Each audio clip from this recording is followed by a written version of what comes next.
eyabba enjovu ng'agibbira mu kaveera kyaddaaki bamusuuzizza enjovu emulemereredde okukukusiza mu kaveera.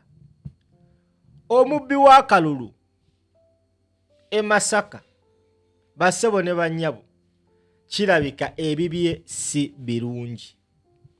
Amannya bampita Simple MC, oli kuva Strange, Kali Lugambo Pro Max. Wano wennyini wotusanga kyolina okukola kiri kimu, subscribinga ate tambuza video. Nze mwampa omulimu ne mungamba Simple tubikukwasizza ebintu byonna ebikwatagana ne ku lugambo lutuwe. Era mubeerawo nga munnize mugamba Simple nojja ogenda okulaba ka notification pa kwoyo yekka eyakoona mu kade yafuna ka notification nti waba pa Simple ayingiddewo. Kali Lugambo Pro Max mba ntuuse oddukuwa kyolina okukola kiri kimu, nyamba toluwulira oba tolulaba wekka, tekako share kati ndokuwe. Munnange olwatuuka abooluganda ng'otulabira ennaku z'omwezi nga 15 omwezi gwali gwa January, Uganda yagenda mu kulonda akalulu. Olunaku olwo twalonda akalulu k'obwa president ne tulonda n'akalulu k'ababaka. District oba ekibuga ekimanyikibwa nga Masaka City kyekimu ku bibuga etumanyi ffenna mu Uganda, n'omwana omuto ayonka akimanye ekyo kibuga kya Ssaabasajja Kabaka. Ekibiina kya National Unity Platform bebaka bejja baayo. Munnange ekibiina kya NUP kyawo omukyala amanyikibwa nga Nalubowa Kadi. Era ku olwo olunaku abantu baabukeza nkokola ne batiikinga ambuleera okuva ennyendo Mukungwe Mathias Mpuuga baamukuba engolo mu mpumi taddanga ngulu. Tugende wa Kinvinvi ekimanya akabonera ye baamusabula busabuzi, baamuswanyula buswanyu. Ate omubaka omukyala owa Masaka City Nalubowa naye n'awangula. Wabula mu kuwangula akalulu omukyala amanyikibwa nga Nameere eyali avuganya naye ng'ajjidde ku kadi ya NRM yavaayo n'akola olukujjukujju ne bateesateesa ne bayiyayiya omulamuzi mu kkooti n'alagira akalulu ako kaddemu kabalibwe. Wabula olunaku lwe yasalawo mu kkooti nti kabalibwe yateekako akakwakkulizo nti singa tutuuka ewali box ne tusanga nti bokisi emu ku bokisi yonna oba bbiri oba emu ng'eri tampered with, tugenda kusazaamu akalulu nga bwe kyali bwe baali babala akalulu k'ekalungu eri ewali jjajja wa gundi, jjajja wa Nkerettanyi. Anti Nkerettanyi yeesimba ne jjajjaawe bamulanga Kisempijja. Funny enough, bamulanga Kisempijja ye taata wa Nameere. Kale kwe gamba you can see that confusion. Banetambuza olugambo luno lumpoomera okukola bino byenjagala. Kati gwe ssebo banyaba ndaba ekkooti batandika okubala akalulu, bagenda obala bululu ng'obululu bwe twabala ku lunaku luli walla ebikyuse. Later on basanga nga bokisi ezimu zaasalibwa wansi ne bateekayo obululu. Omukyala Nalubowa yagamba no, sijja kukkiriza buwanguzi bwange. Oluvannyuma lw'ekibiina kya National Unity Platform okuvaayo ne kitegeeza ababaka bonna buli muntu yenna alina proof wa ddembe ogenda okwekubira omulanga mu kkooti. Rose Nalubowa agambe no, ngenda kukuswanyula obuswanyu okakase gwe Nameere osaaga.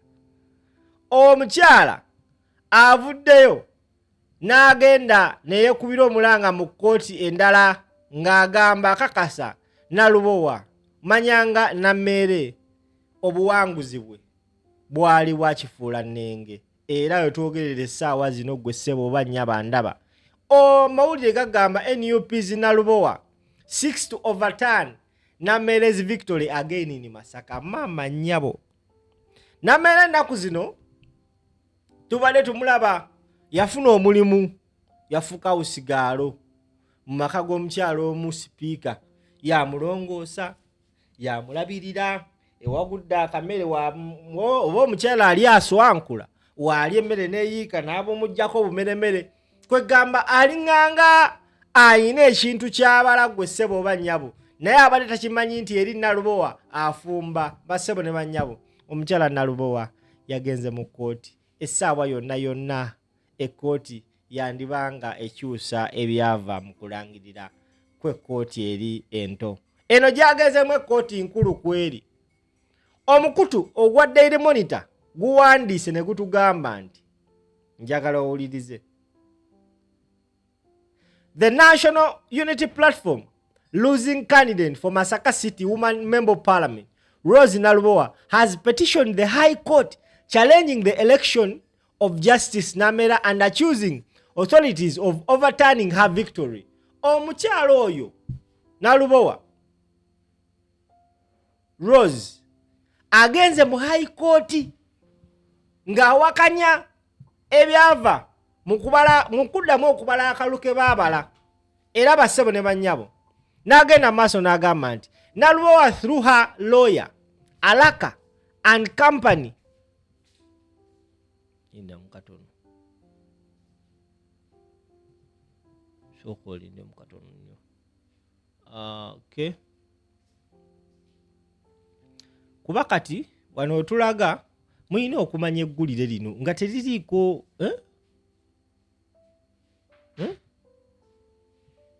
naye nga bw'oyongera otambuza vidiyo amanya bampita simple omukutu gw'oliko ogumanyi tekuliiko agamba. Kale tugenze mu maaso.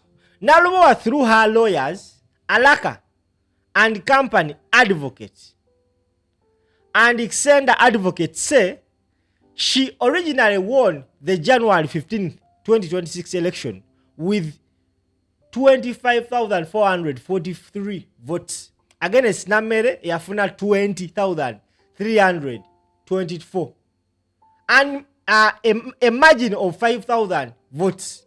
After collecting all the necessary certified documents and substantial evidence confirming my rightful declaration as the duly elected woman member of parliament for Masaka, I have officially filed an election petition challenging the magistrate decision that declared Nameere the woman MP for Masaka City, Nalubowa said on Monday. Olunaku lwa Monday agambye nti oluvannyuma lw'okuŋŋaanya obujulizi bwonna obulaga obukakasa nti omukyala ono yalina okubeera omubaka wa Masaka omukyala, yasazeewo n'atwala omusango guno mu kkooti ensukkulumu era nga ayagala basazeemu ekiragiro kya magistrate kye yakola we yadikiralinga Nalubowa Nameere nti yawangudde akalulu ako. Despite the dispute stems from a court order, vote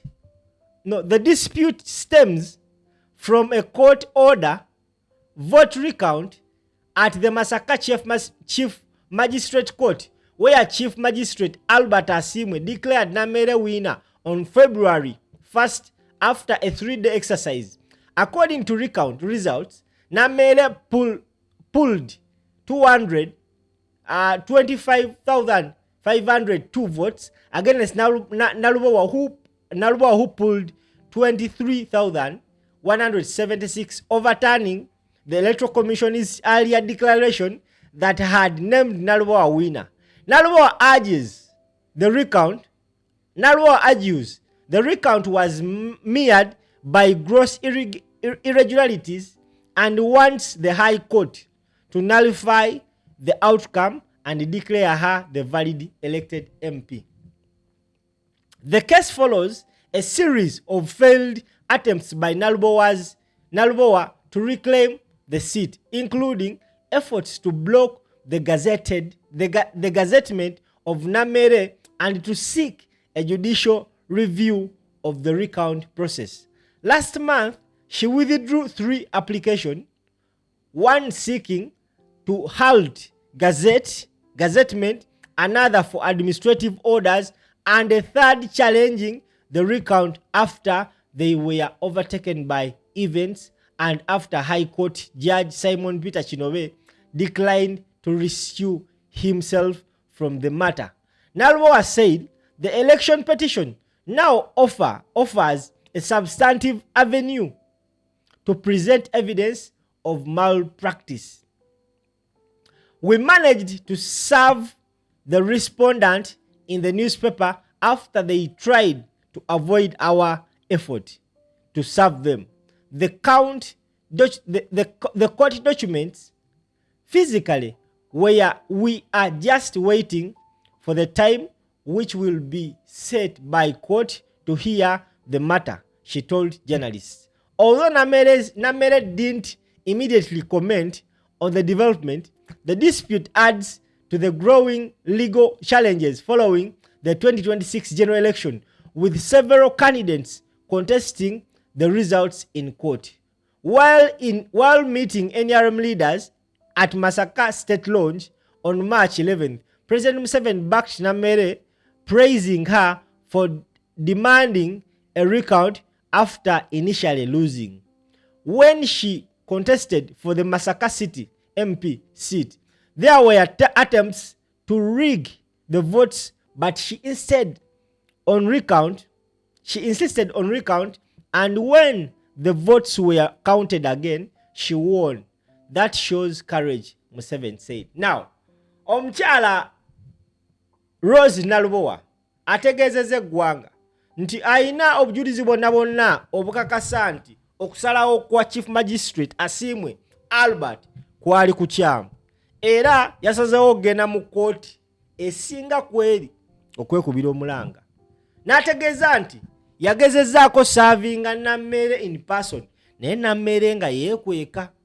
Kati ssemateeka akirambika bulungi nti singa ogezaako okusaavinga omuntu, okusaavinga kitegeeza otwalira omuntu gwe wawaabidde, omuntu ali ekipapula ekimuyita mu kkooti, oyina kimuwa in person.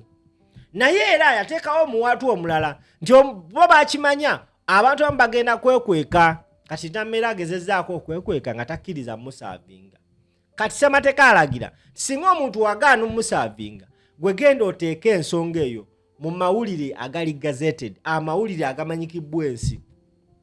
Rose Nalubowa yoga bw'atyo n'ateeka ekipapula mu mawulire, era alinda kimu ekkooti kubayita batuule mu musango guno. The question is, Nameere anaasigalayo oba anaava? Ennaku zino nga ndaba amaanyi alina mangi, naye n'omukazi waleka naye ali gumite.